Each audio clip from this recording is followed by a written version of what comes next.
Good morning, this wonderful room and audience. We're just going to let you know that we're just going to wait another few minutes because we suspect a few more people will join us. So thank you for your patience. 2-3 minutes.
Good morning, everyone, and welcome to this session on unlocking sustainable consumption through green policies and trade. So I'm Hannes McNulty. I'm from the Green Growth Knowledge Partnership, and I have the pleasure of moderating this session today. And I'm really delighted to have with me three very distinguished speakers who have really impressive backgrounds in consumer advocacy. We have Elena Laurent, who is the Director General of Consumers International. We have Anindita Mehta, who's the COO at the Consumer Education and Research Center in India, and she's also board trustee with Consumers International. And of course, we have Léa Offray, who's the head of international affairs at the European Consumer Organization. So we're going to have undoubtedly a very interesting discussion today with some really key insights. I would like, first and foremost, take 1 minute just to explain a little bit more about who I am, because I am not necessarily a consumer advocate in terms of my organization, but this topic is really of extreme interest to us. So just to explain very briefly, the Green Growth Knowledge Partnership, or GGKP, easier to remember, is a global knowledge broker on everything to do with the green and circular economy. That means we aim to find out who is producing what knowledge, like research papers, policy papers, technical guidance, training, you name it, anything to do with knowledge. We're trying to find out who's producing it, where and for whom. And on the other side, we're also trying to find out on the end user side of things, who needs what information to actually implement actions around green and the circular economy. And very often we discover that lots of stuff is being produced, lots of stuff is required, and they don't normally match up. So we as a knowledge broker try to match up as best we can what's there and also identify where the gaps are. Now, in the context of this session around sustainable consumption, this is really interesting for us because in sustainable consumption, you have a great many different actors involved to actually help us achieve that. And we're here to see how we can bring that information to each individual actor, or let's say the knowledge they need to take a part in an activity or take an action towards sustainable consumption. Because sustainable consumption, I believe we're going to hear, is not just about putting the onus on the consumer, but also who else can play a role in helping this take place. So I'm very interested to hear today a little bit more about how, one, what role do consumers play in all of this? And of course, what role do policies and trade play in this? Because this, I think, will be quite informative in terms of what we need to do and what information we need to supply. So without going on too much further, I think we can jump straight into our discussion. And one of the first things I would like to explore with the three of you is around the demand for sustainable consumption. Big question, is there actually even a real demand for this? So, Elena, we will start with you. And what I would like to ask you is, based on your experience in leading what is, can be clearly said, the biggest global consumer organization, can you tell us if consumers really do want to change the way they consume today? Or is it driven by price?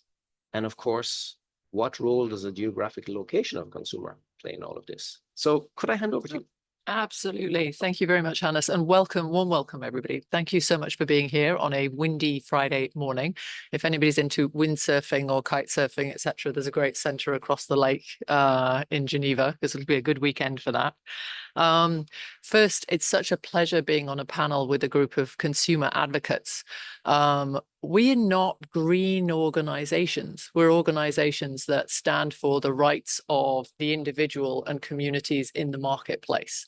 And you probably don't know, not many people do, that there are consumer needs that are laid out in guidelines at the United Nations, and those are for safety and protection of vulnerable consumers and economic choice. There is promotion of sustainable consumption in there. That was introduced back in the 1980s or so, pushed by consumer advocates. But we stand for a range of things that are needed in the marketplace at any one point. Now, within that, you'd say, well, why are you here talking about trade? And why are you here talking about sustainable consumption? Well, they are essential to those consumer needs. As consumers, we depend on trade to make sure that we have the best options. So we're always there looking for, open trade, for consumer protection in a national setting, and for trade that works for people at the end of the day. And sustainability needs to be fast, fair, and accountable, really fast, because if we don't have that quickly, we are going to be paying way more for it down the line. Okay, so these are at the heart of some of those consumer needs, and why it's such a pleasure to have consumer advocates on the panel here, and why we spend a lot of time talking and trying to understand what's going on at the WTO, because it's so important to us. What do consumers want? So you'll go back and say, well, what do consumers want? We've done research on this, the most recent research, and all of our members, I should mention, Consumers International is present in 113 countries. So I'm not just sitting here, talking to you about the windsurfing centre across in Geneva. Our members there are 200 of them, come from all over the world, and we listen to them. They are themselves in their local country the trusted consumer advocacy organization, and they are working with local people to understand what's needed for them. They're working on financial literacy. They're advocating to governments and businesses in their country. So they're really sort of attuned to what people are wanting. And then we work with our members and take that global perspective and come to places like this or the United Nations, etc. So it's in that context I'm talking to you at the moment. Our most recent research was with GlobeScan, and that was done last year, towards the end of the year.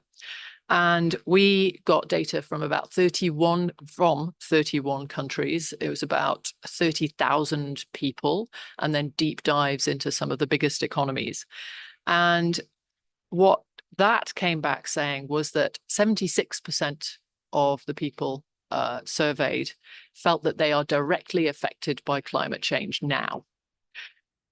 94% of them would support a change to a green economy, but 87% are also deeply impacted by the cost of living crisis still, right? Those real costs to individuals and what they're seeing is a constant issue for us.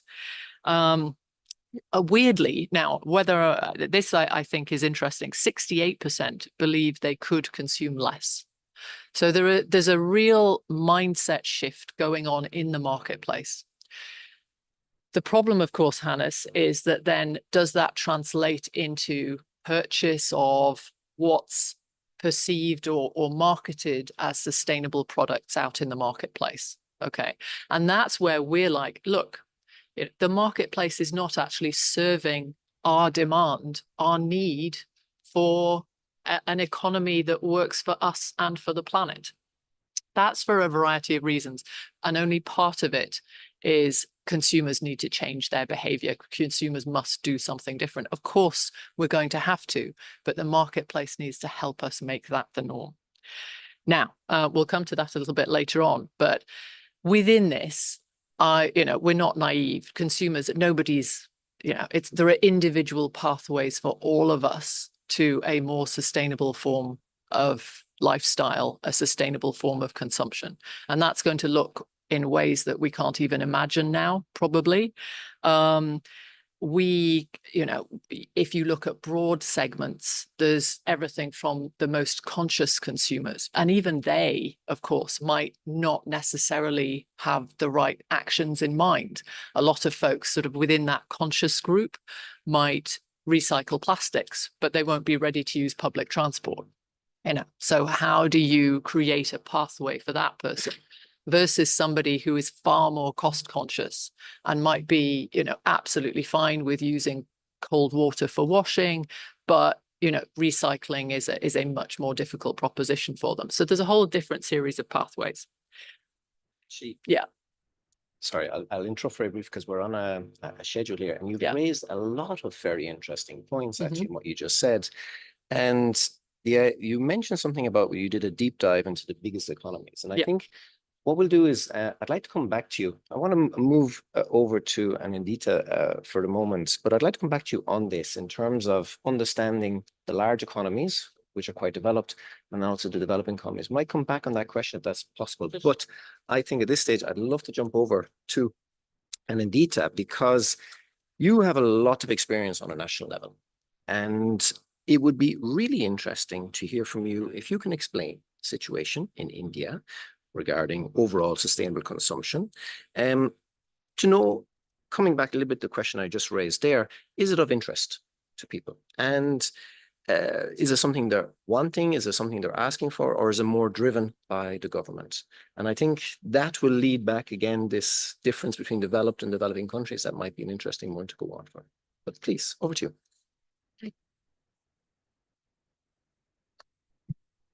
Thank you, Hannes, and good morning to you all. Thanks for coming and joining us today. Very interesting question, I would say, in context to India, because India is in a phase of transition from being a developing country to moving on to be the fastest growing economies of the world. And there are a lot of scenarios, very interesting scenarios as far as sustainable consumption is concerned. There is a growing trend among the consumers towards sustainable consumption. They are taking a stand for a more eco-conscious future in the world. Even it is interesting to note that a significant number of consumers are even willing to pay more for sustainable goods and services, which indicates that there is a growing demand and a lot of interest in consuming sustainably. But then, like I said, there is a paradox, and that's not the top priority in their minds as of now. And though they would love to live sustainably, but the cost of living, affordability, accessibility, the availability, the concerns about information gap is very high in their minds. And again, there is a urban-rural divide in India.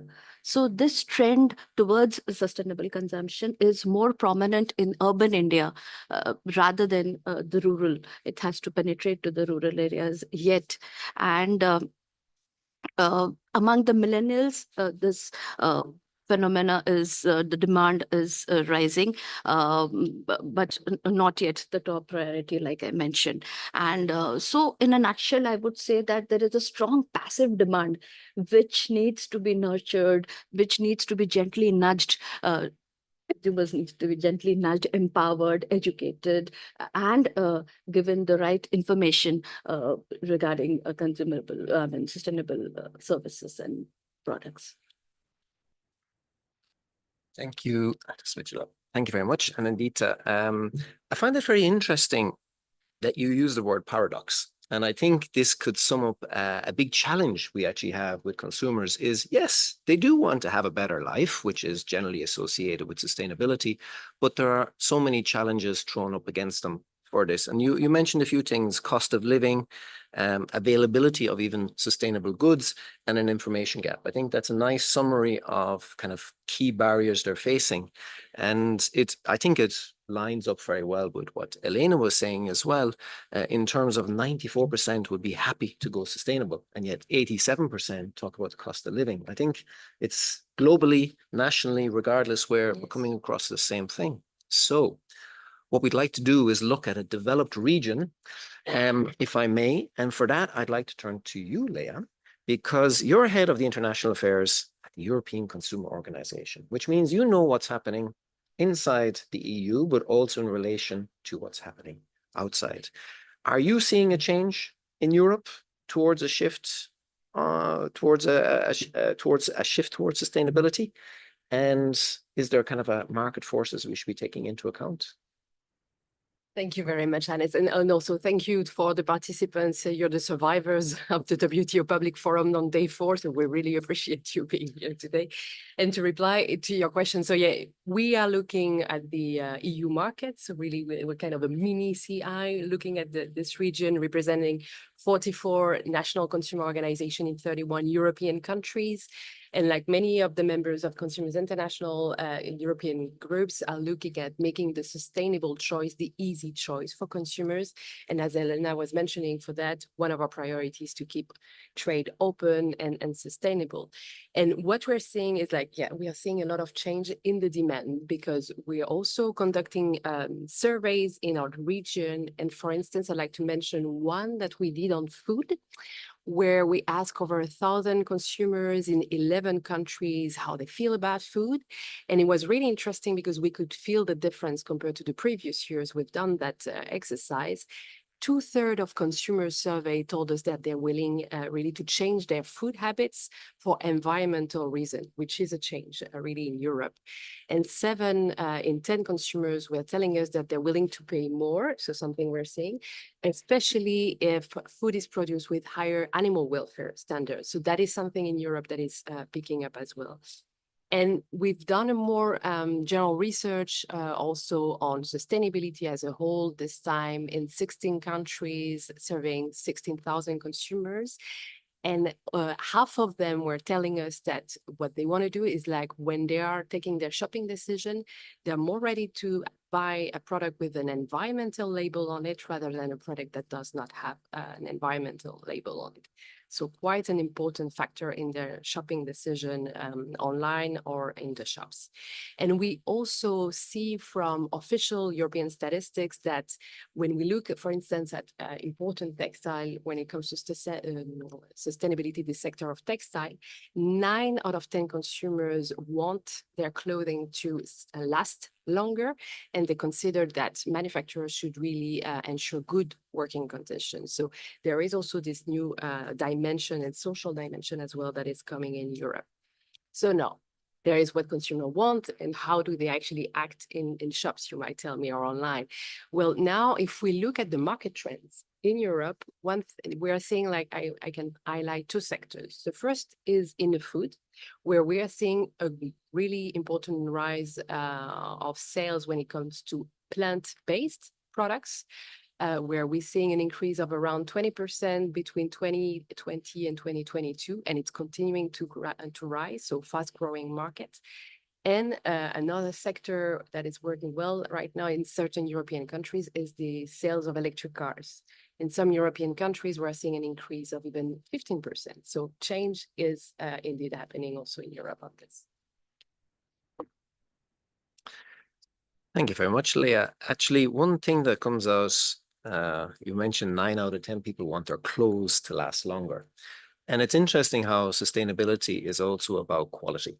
And I think something you mentioned animal welfare, you mentioned the connection in the environment, but 9 out of 10 want better quality. And it's also, I think, an interesting thing to take into account. How can sustainable consumption not just be labeled as an environmental obligation, but actually in terms of better quality for the consumer, more durable products, overall something better for them that doesn't, because a lot of people, we have to be realistic about it, they see things as an environmental obligation. And again, maybe there's an aspect of messaging. How can we change the messaging that there's more to sustainable consumption than just the environmental connection? There's a lot of benefits for the consumer as well, directly, like this durability of clothes, not having to go and buy a pair of jeans every 2 months.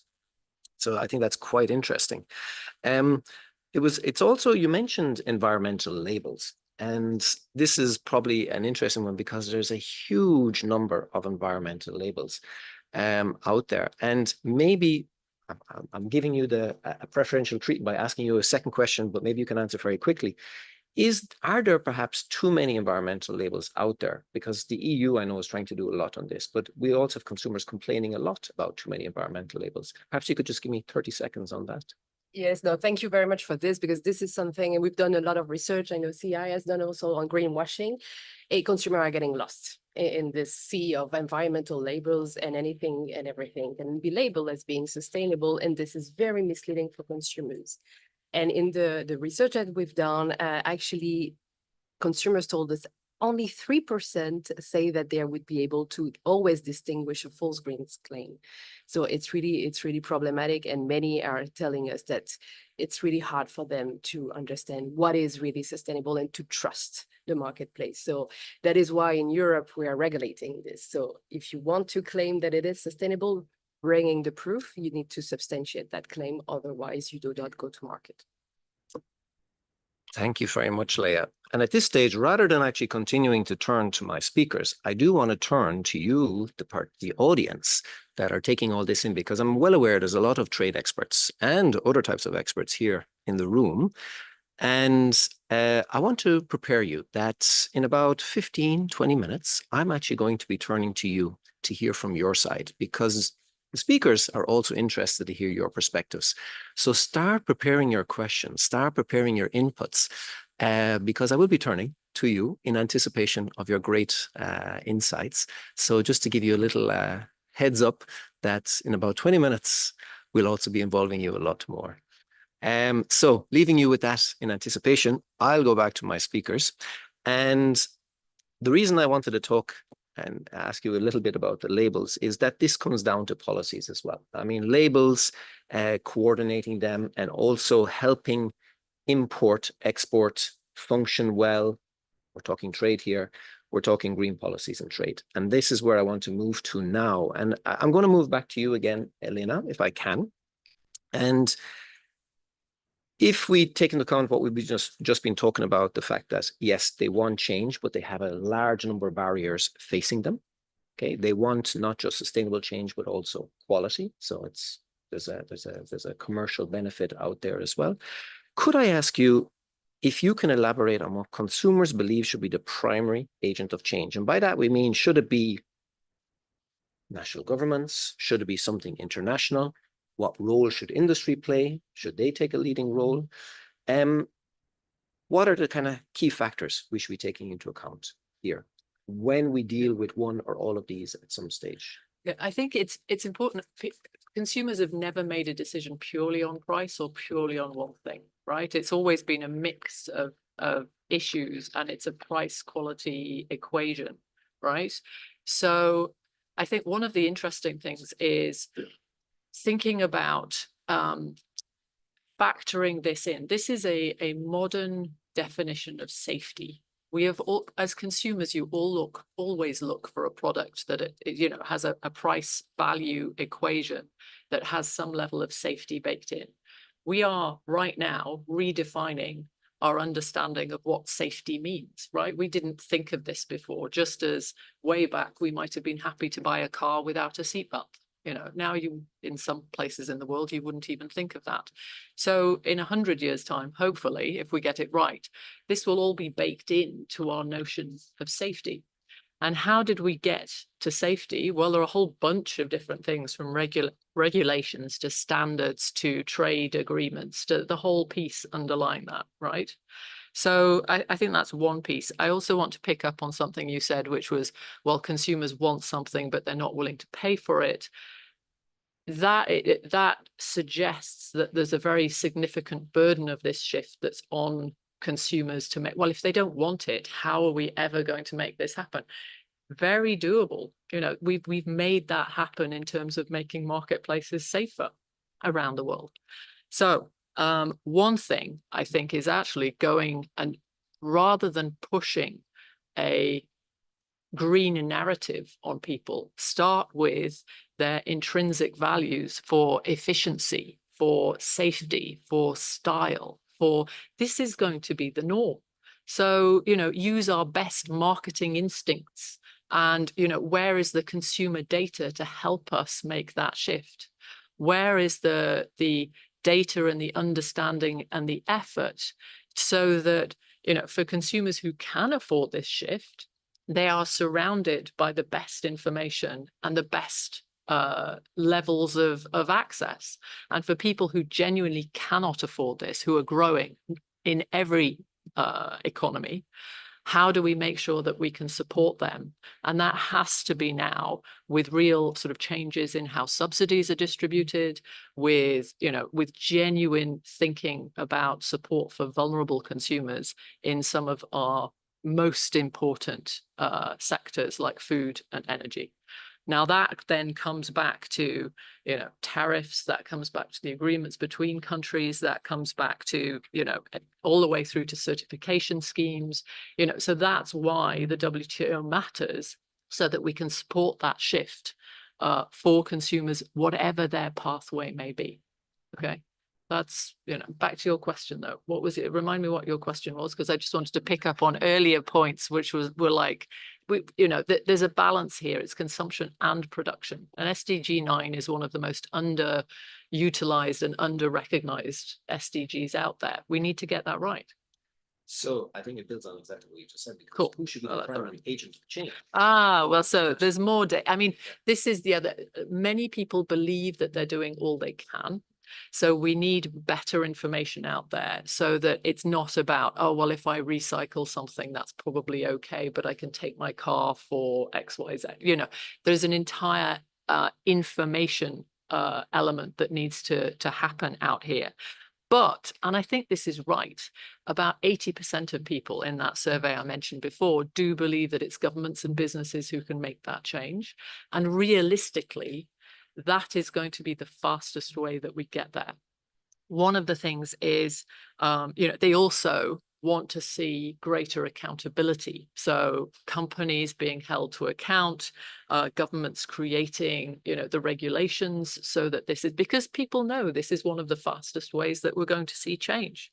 And that has to be around the availability, the accessibility, the affordability piece, and not just the access, because that's where things often stop. It's that journey. Because if you, just because, let's take a developed economy, just because you buy an electric car, if you're wealthy enough to do that, and it is actually a great cost equation actually over the long run. But if you don't have those charging stations, then you're in trouble. If you buy, if you go and try and find solar panels for your roof, it can take a long time. And then sort of it's the journey that we need to support people on, not just the access to these products. Thank you, Elena. And a lot of what you said resonates very strongly with me in terms of needing better information. Again, coming back to how I introduced GGKP, this is something that we're working a lot on, and we see there's a huge issue there because governments themselves don't have the right information. Businesses don't have the right information. And there's also a big communication gap between governments and businesses. I mean, businesses are perceived as being supported by lobbyists, and there's a battle between governments and them. Very often, it often happens. In reality, it can often be a lack of understanding. Governments do not understand how business works, and business do not understand what restraints governments work under. And it's true, better information and better communication, I think one could say, is quite important here. And I would agree fully. Kind of the combination. It's not just government should push, it's not just business should do, it needs to be a collaborative effort. But that would allow me to turn back to Nandita, because we've been talking a bit globally here, taking very kind of broad perspectives on a country level in India. Can you talk about the green policies that have already helped consumers in India? But of course, we know that there probably is not enough. What else would you like to see happening there?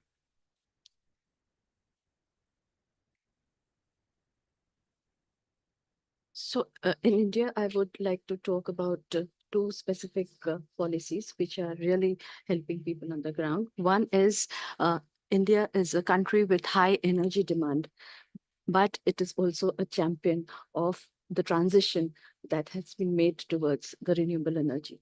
And they've made a remarkable progress in adopting solar energy, solar power. And this has been made possible by a combination of incentives, subsidies, and supportive government policies in India. Like in India, every other house you would see having solar rooftops, and they have been made affordable by subsidies, and the costs have been brought down so that more and more solar panels are possible for even individuals and industries as well. So like I was just mentioning that though there is a high demand for sustainable consumption, but the top question in consumers' mind is what is in it for me? How will my individual buying or purchasing will influence a global shift in the environment? But here they see a real value for themselves as well as for the environment. They are cutting down on their energy costs by installing the solar power. So that's their incentive, which is supported by the government policy. So it's a win-win situation in both the cases. So hence adoption is extremely high, and there's a national mission in India to convert 50% of the energy consumption to renewable sources by 2030.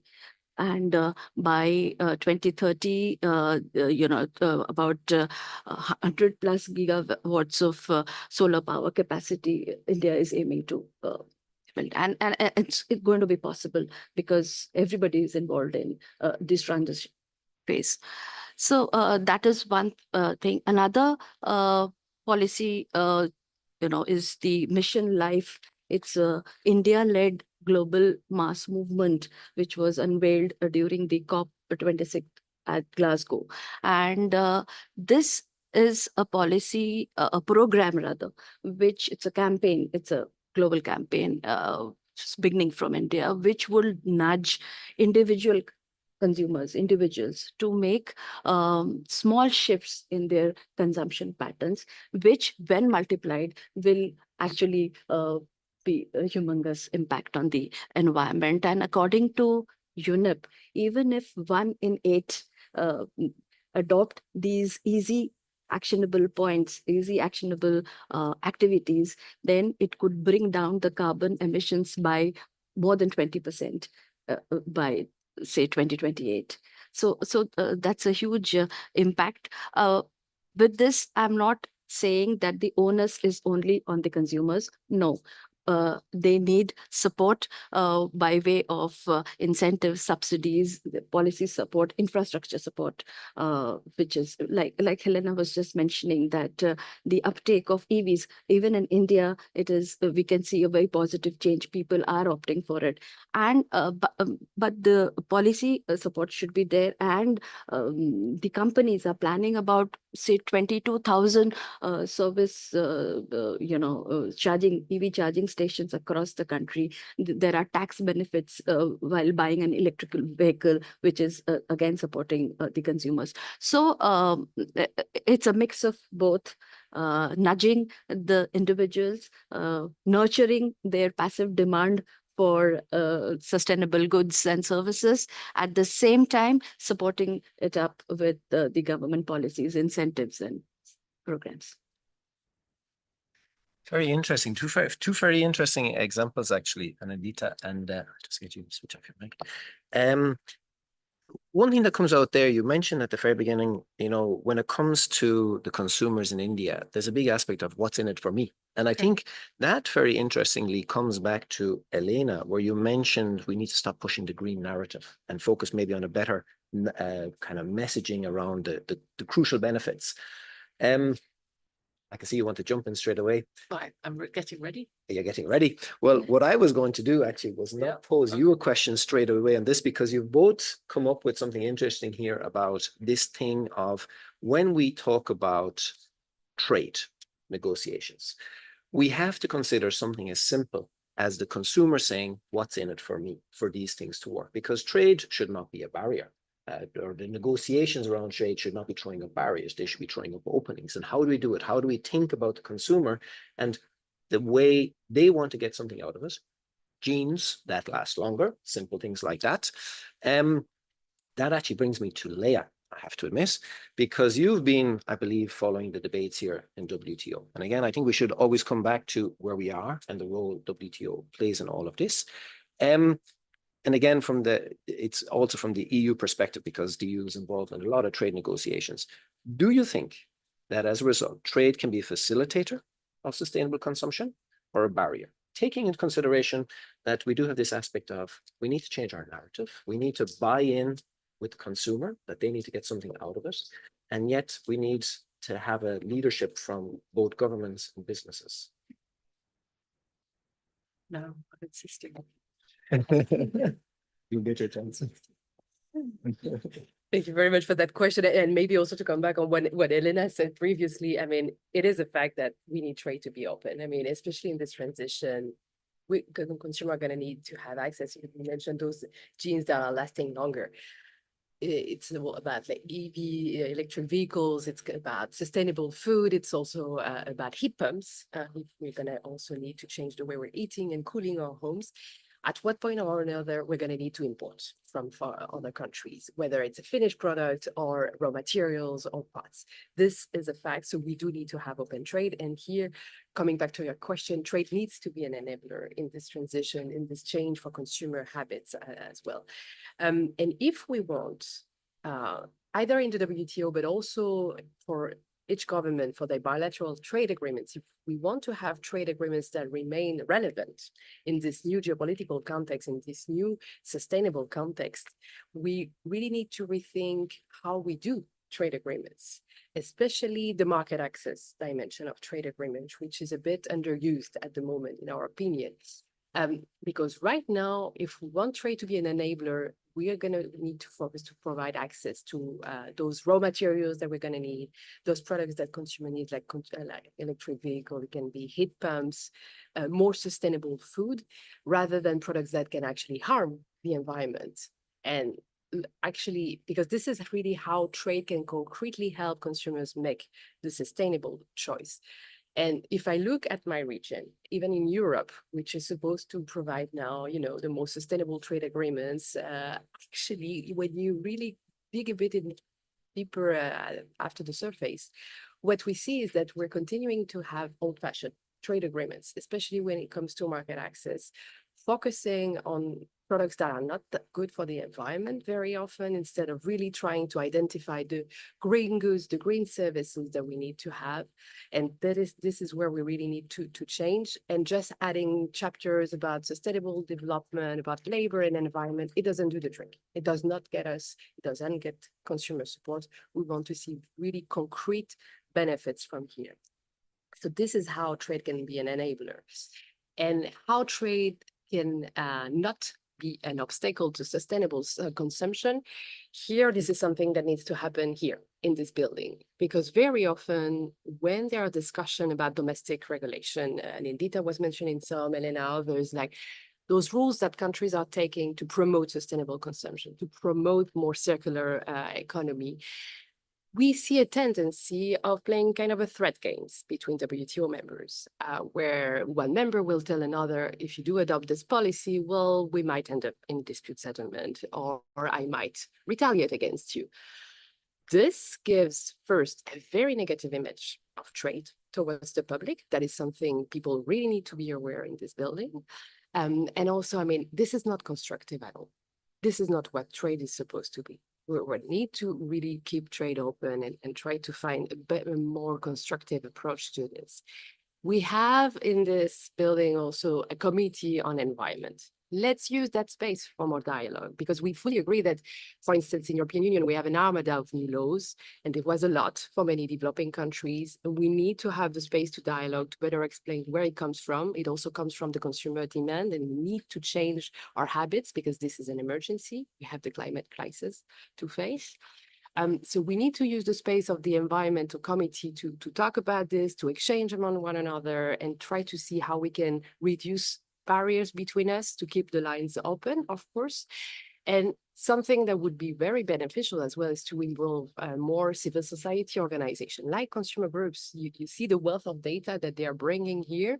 This is something that could be used more often, even in meetings. We're bringing in some experts to explain what's happening on the ground, to better explain the rationale behind the domestic regulation, and to change a bit this narrative of first having the perceptions that domestic regulation promoting sustainability are creating barriers to trade, but trying to see the added value and the new trade opportunities that they're going to bring. And so that's, I'm sure that consumer groups can really be supportive of that movement, and we can build that narrative together. Thank you very much, Leah. And you've mentioned something quite interesting, and I think this is where it naturally leads to the audience, because I think it would be quite interesting to hear from you now a little bit on this, in the fact that trade agreements seem to be very important. I mean, it seems to be kind of a basis of a lot of things. But the way it's working today, you mentioned the old-fashioned way, and I think that's a nice way of describing it, and the fact that there can often be issues between members on the negotiating table, and again, how that reflects on the consumers. They're being pushed towards sustainable consumption, being requested, being incentivized for sustainable consumption, and yet they see these trade disputes happening nonstop. What do you think could be done to address this within a setting like the WTO? Maybe some of you have already had experience of this. Maybe some of you have an opinion on this. Would anybody like to raise their hand and input into this conversation? Noting we have a large online audience listening in and wanting to hear from you as well. Thank you very much. Good morning. I'm Teresa Moreira from UN Trade and Development, better known as UNCTAD, so up the hill. I had the competition and consumer protection branch, of course, know very well Leah and Elena in particular. Thank you for the comments. I wanted to link the discussion and your question to a session that was held here yesterday afternoon with Dr. Ngozi and the Secretary General of UNCTAD, Ms. Rebecca Greenspan, on trade and inclusivity, but I believe inclusiveness is the goal. I think we can all agree that the discontentment regarding globalization and even this uneven pace of digitalization comes from the fact that so many people all around the world, so many small micro family businesses have been somehow left out, left behind. And because I do believe that the multilateral trading system was not crafted to encompass inclusiveness. Now, like the sustainable/green transition, of course, a lot of efforts have been done. I think the example of trade agreements, regional trade agreements, is excellent.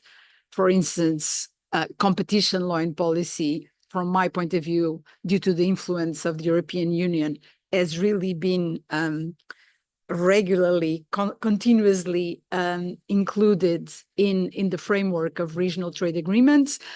Let me just tell you that in Africa, all regional economic organizations actually have elected competition at regional level, a little bit following the lead of the EU, even though with their specificities.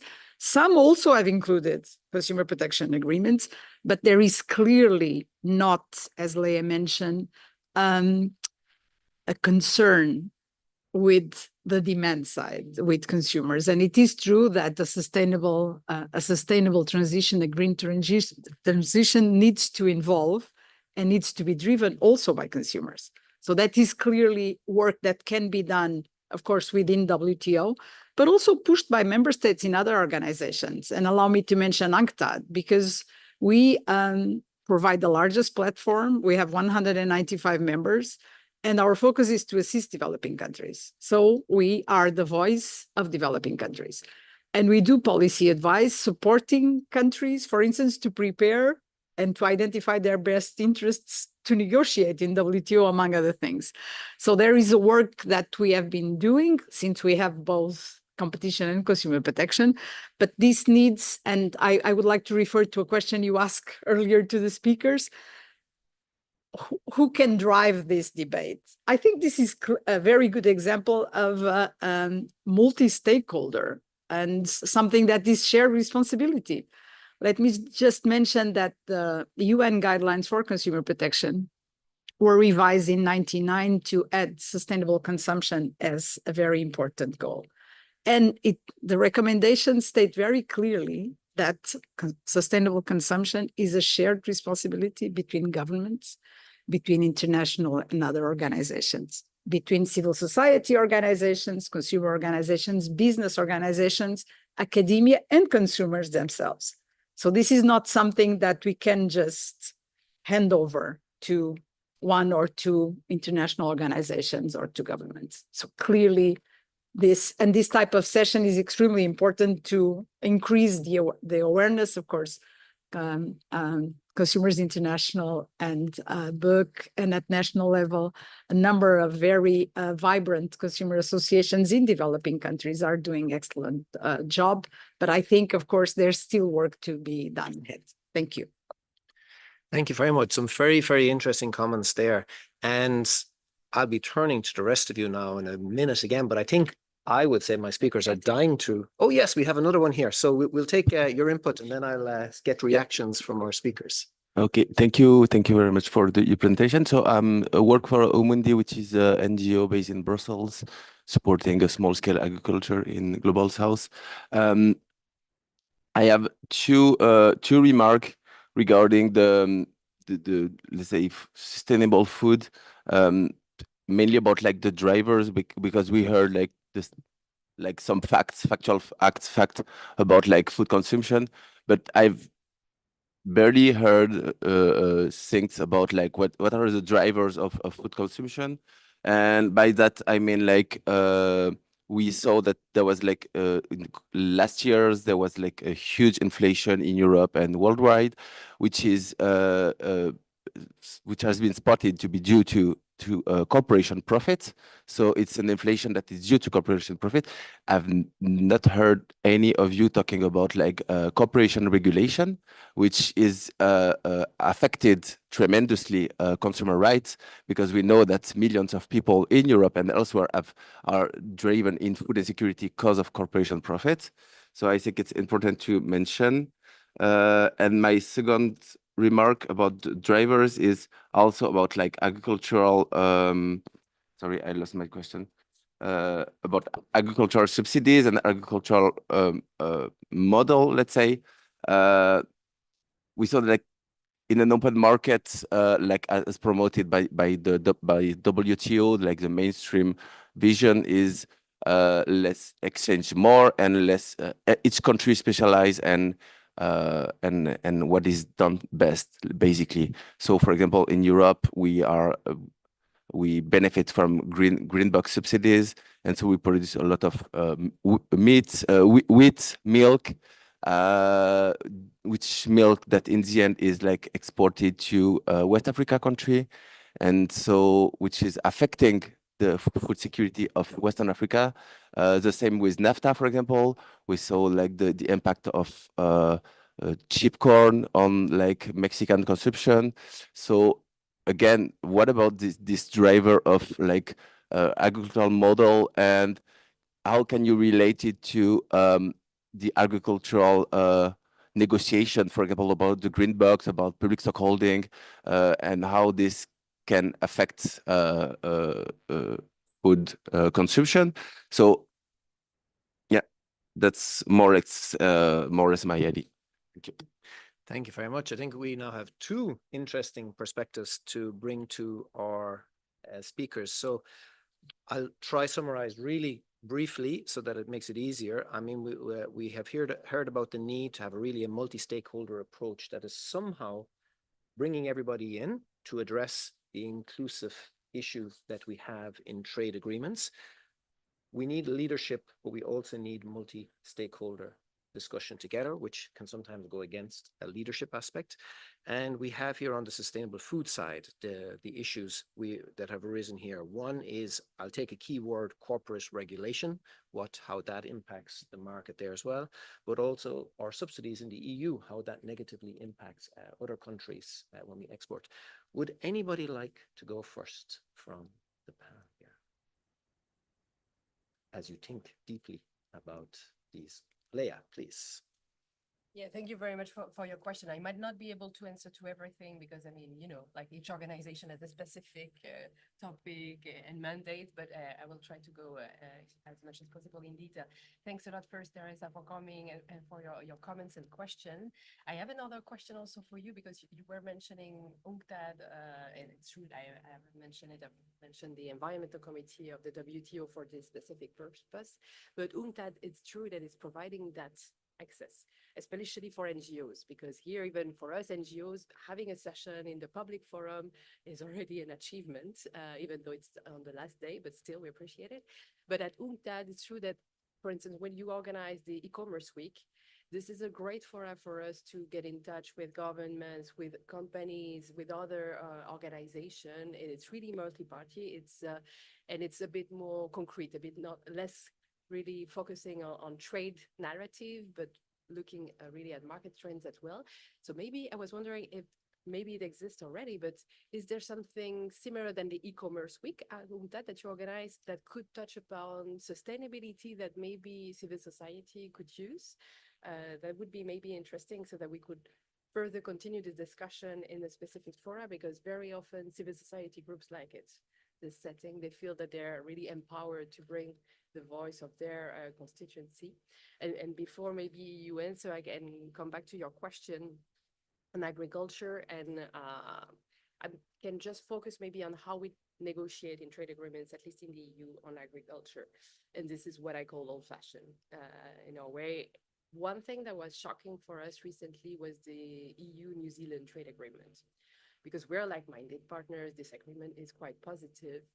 But still, the way we defined our market access offer, especially in food products, was not really modern in our opinion, and not really tackling this new demand, at least in Europe, but also in New Zealand, for products that are food, especially, that is more sustainable, because it's still a big part of our trade negotiation, especially in the EU, to kind of block the entry of certain products and make sure we can continue to export our high value products. And this is, for instance, something that made the negotiation failed with Australia recently. And so we really need to rethink a bit how we do that, because sometimes I feel that we're a bit stuck in the 80s, honestly, on this. And it's really time to understand that there is a change that is happening. This is not what people want to buy. So it doesn't matter to fight for this. It's not going to work. It's mainly political. There are big lobby forces behind this, but we can have something really more constructive and trying to find, I mean, really more sustainable products, instead of really pushing for this, the good old meat, dairy products and that type of thing. Something more can be done. I won't be able to come back specifically on the subsidies because we're not specifically working on it, but maybe other colleagues in the room will be willing to reply to you on this. I would turn to Elena next, but otherwise, is there anybody in the room that would specifically like to raise a point about the subsidies, seeing as we're probably less qualified, but there might be somebody in the room that has an interesting perspective on the subsidies in the EU? No hands turning up. In which case, Elena, do you want to come in also from this aspect of inclusiveness? Because you mentioned again the 1980s, and Elena, that was one of your first remarks, that consumer protection first came about in the 1980s, and probably consumer protect, but carry on. Yes, sorry. Correct you on that one, You can correct me because I'm looking at notes that I made at the very beginning. Just triggered the 1980s. But maybe I think it'd be very interesting to hear from you. How can we get more inclusivity brought into trade agreements, and what role can CI, for example, play in this? Because you're really probably a strong component that could be involved. Sure, and I'd love to comment on the questions there as well. So, so consumer protection has been around. You know, some histories will go back centuries. Consumer at the end of the 1800s, you get a lot of social movements where people actually started realizing that the way that products were being made was absolutely against their values. They could see that, you know, this was causing great suffering for individuals. And there are a lot of movements around the world that have started from that standpoint. Consumers International alone is 60 years old. So, you know, this is, you know, relatively modern in the grand scheme of things. But people have consistently, as they've been an individual in the marketplace, have looked for that exchange and that handshake to be fair, and to understand what it means, right? And so this is not a new phenomenon at all. I think what is really wonderful is that we're starting to realize that what could, you know, as Ngozi calls it, re-globalization look like. Re-globalization from the past was not fair. It took value away from where materials were being processed. It did not include a vast majority. At the same time, it has brought many great prosperity, right? So but we are now realizing, too late in some cases, but we need to, and that's why we need to act fast, that this now needs to be very rapidly within our planetary boundaries, and that value, you know, where materials are processed, and those are going to be very new in the new marketplace, you know, the value needs to stay there. And, you know, that's going to be a very big shift for consumers you know, we need to realize that, and we need to help people through it. I think this, you know, that point about every country has its own pathway, and every individual will have their own pathway through an incredible time of change. And we all know that if you don't sort of listen to the person who is going through that, if you don't include them, it just won't work. The IPCC has said that between 40 and 70% of the change we will go through is impacted by demand. And so we need to understand how we bring people into this? This is just a fundamental question. I think UNCTAD is particularly good at this, and Teresa has continuously invited in consumer groups to be part of the conversation in all its forms. I wish that would happen more often because there's such power in that conversation, and a real willingness to work together. I do want to comment on the gentleman's point about, we've actually done most recently work primarily in Africa, looking at what has driven the disparity in prices between farm gate, wholesale and retail, and to the consumer. And food supply chains are incredibly complex. So you've got all of the shocks that are in there, but we have seen absolutely sort of, as you would through many economic shocks, that prices go up very rapidly and then they come down very, very slowly. And competition has a very significant role to play in that. And in fact, our role there from a systemic standpoint is not just raising consumer awareness about their right to healthy and sustainable foodstuffs, but also that competition authorities can be strengthened so that their role in changing this system is recognized.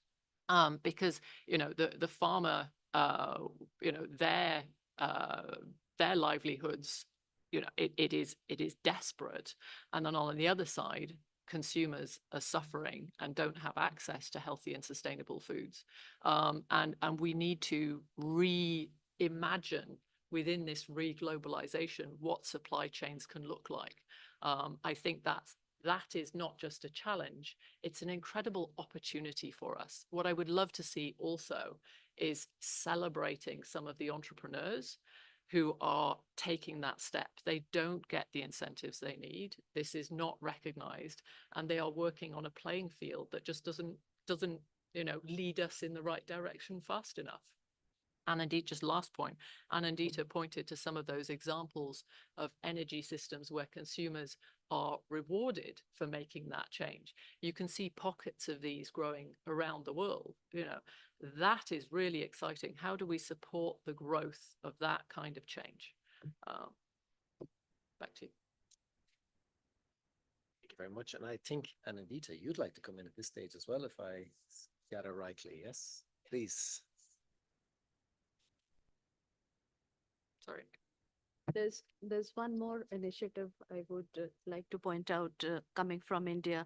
It's the Green Credit Program, still at the nascent stage, but floated by the Ministry of Environment, Forest and Climate Change, where they will be incentivizing individuals, communities, and companies who are into these green actions. And these credits, green credits, will be provided, and this will be tradable. So again, what is in it for me will be addressed in this program. And I think these kind of initiatives is what will drive the demand from the consumers, which in will also affect the supply chain and finally the policy. So this three-phased, so I think these type of green credit programs that I'm talking about, the Mission Life initiatives, and answering the gentleman there about what drives the sustainable food systems.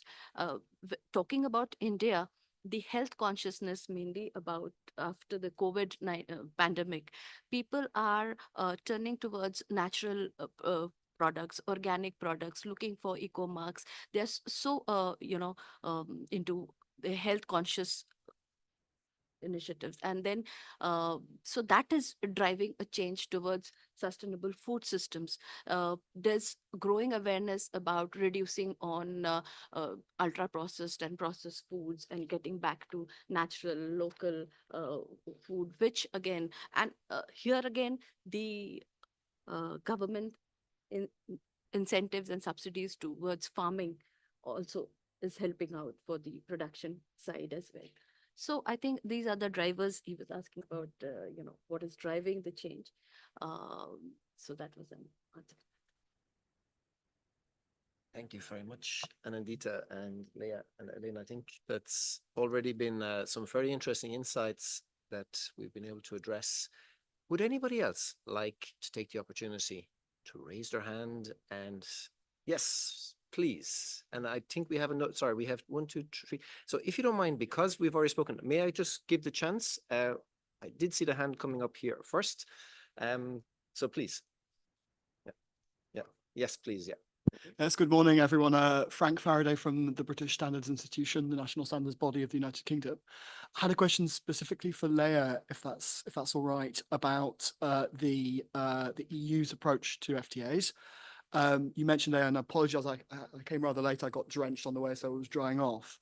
You mentioned the EU should have more ambition with its trading partners around sustainability in FTAs. And I wondered if Burke had any particular position on this notion of mirror clauses in FTAs, so that the EU insists on trading partners meeting production practices in the EU, even if they have equivalent levels of protection in their own jurisdictions. So this principle of extraterritoriality, and whether Burke is also in favour of the recent packaging regulations, which was an example of the EU including a mirror clause, which specifically mandates the use of EU production standards in recycling facilities in other jurisdictions. And I wondered if any of the other panelists had a view on that particular EU approach to policy making. Thank you. Thanks a lot for your question about this. So mirror clauses is one thing, and in trade agreements, we're not focusing specifically on this one. For us at BEUC, so from the European perspective, what would really make a difference would be rather import requirements that you can hear also as being called mirror measures, which is a new concept that is being developed now in the EU, and I know it's heavily discussed in this house. The idea for us is that when we look at the market and when we look at consumers, especially for instance, it came from our food work, very often consumers in EU, when they are buying products, they expect the products to comply with the same rules that EU farmers have to comply with, especially when it comes, for instance, to animal welfare. This is not the case. Most of our animal welfare standards do not apply to imports. We're supposed to have a specific rule on this, but it's taking ages. So hopefully will come to light soon. But so we prefer to have rules that are embedded in EU law and that basically apply to both domestic production and imports, because then you don't have any discrimination either. And it's easier also to enforce, in our opinion, compared to mirror clauses in FTAs, which, I mean, it can be a good way. Also, you have access to the EU market if you comply with certain production method requirements, why not? But then if you have it embedded in really domestic regulation, then it applies. It's fair also because I mean, we've had an uprise of EU farmers recently because they're really not competing on equal footing with imported food, for instance. And I think this is something similar in the UK that is happening as well. So we need to find a solution while making sure we can keep trade open, as for example. So animal welfare import requirements is something that we're really looking at. That is even something that we heavily discussed recently in the EU. There was a strategic dialogue on agriculture where all of the partners were sitting. So consumer groups were there, farmers were there, retailers, and all the supply chain basically. And this was a very complicated discussion. But at the end of the day, this was identified as being one of the solutions to level the playing field and make sure we can also go for the sustainable food system pathway that we're trying to aim at. So really having these import requirements, and this is not something new. Huh? We already have this, by the way, when it comes to eco-design requirements in the EU, or chemical regulation, it also applies to both domestic production and imports. So that is not a completely brand new concept. And that is something that will be further developed in the EU, starting with animal welfare. And then, of course, that is something that could be also foreseen, for instance, in textiles.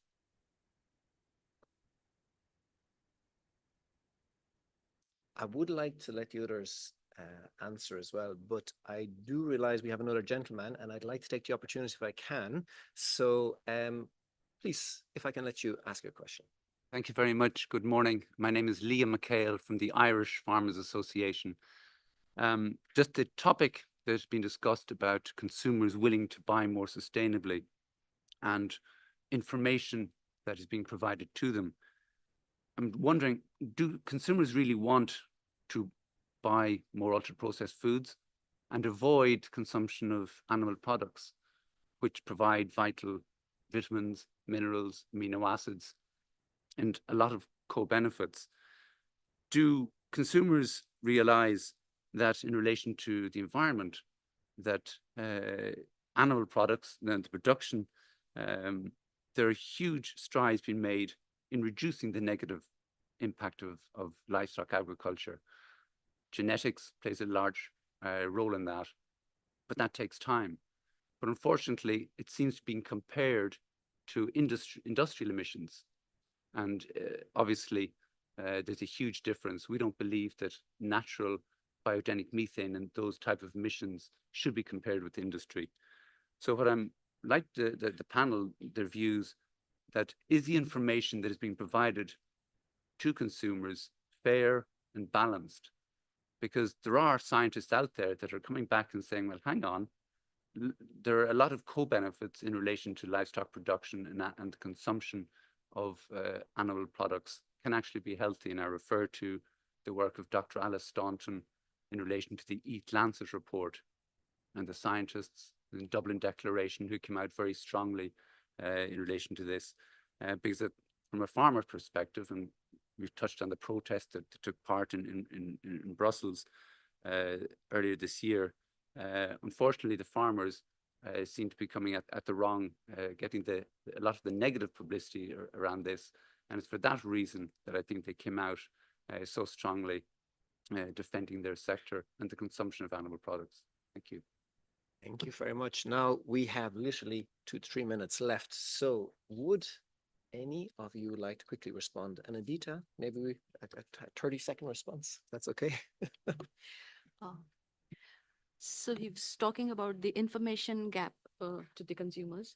I'll answer that in two parts. One is the information gap in processed foods, the labels, or the front of pack labeling or the back of pack labeling. So that is one part where the consumers need more information about ultra processed food, which is high in fat, salt, and sugar, and how to avoid them. That is one aspect. Another about reducing the livestock, farming. India is looking more into incorporating sustainability in those kind of farming by, say, reuse of the water, specifically in the dairy industry. They are taking a lot of measures in how to inculcate sustainability in the production process, rather than just going about decreasing and I think that's a way to go. I know we could continue much longer and give much more detailed answers to the questions that have been posed. So I will invite all of the audience to come up afterwards and tackle each speaker on their own, if I may. Now, I would like to let the speakers have a 20-second last slot to maybe give their slight summary, because we're literally reached the time. So Elena, Leah, and Adita, would you be able to sum up your thoughts in 20 seconds to round up this session? Sure. I'm sorry we didn't get the chance to talk about that, because obviously diets and how we address that, actually it's one of the key areas where farmer groups and consumer groups could really talk together and we could move forward, because I think that's one of the places where we're going to leave people really confused if we're not careful. So I'm using up my 20 seconds. First, it's great to have a global panel of female consumer advocates here, I think for the first time at the WTO Public Forum. So I'm really pleased that we're able to join. I hope everyone can see that there is a great deal of depth and wisdom and desire to support people through change that we have around the world. And we can continue the conversation with you. Thank you. Yeah. in 20 seconds, maybe just try to, whenever you hear about a domestic policy aiming at promoting sustainable consumption, circular economy, protecting environment, instead of having, as a trade nerd, the other technical barrier to trade that's screaming in your brain, think about the opportunity of making this an enabler to trade instead. And Adita. So I would sum it up by saying that there is increasing demand for sustainable consumption and services, but at the same time, the consumers would need support in terms of affordability, accessibility, and even awareness, empowerment. So that's about it. And though they are driving the change, but support systems are important. Thank you all very much. I want to leave you with a few keywords I have taken from this, and I'd like to start off with an old-fashioned system. I think this was very rightly said that we need to address. One of the ways to do this is inclusiveness, bringing in the inclusiveness side of things. Out of that, what we look at is what's in it for the consumer, taking this into account in what we do. The role that a joint collaboration between government and business can play in enabling this. Again, it's not government or business, it's the two together and addressing that as one. And of course, in reality, how this works in practice, reimagining the supply chain, I think is important because this has to happen proactively on the ground from small supplier right up to retailer and the consumer. So reimagining the supply chain I think is important. So hopefully those keywords can leave you with something. I would like to thank my three speakers enormously for a very, very informative session. Could I ask you, the audience, to please give them a round of applause because they brought in perspective. So they brought in a perspective that really was very important. I wish you all a wonderful rest of the day. Please do come up and ask all your questions and get more answers. And thank you very much.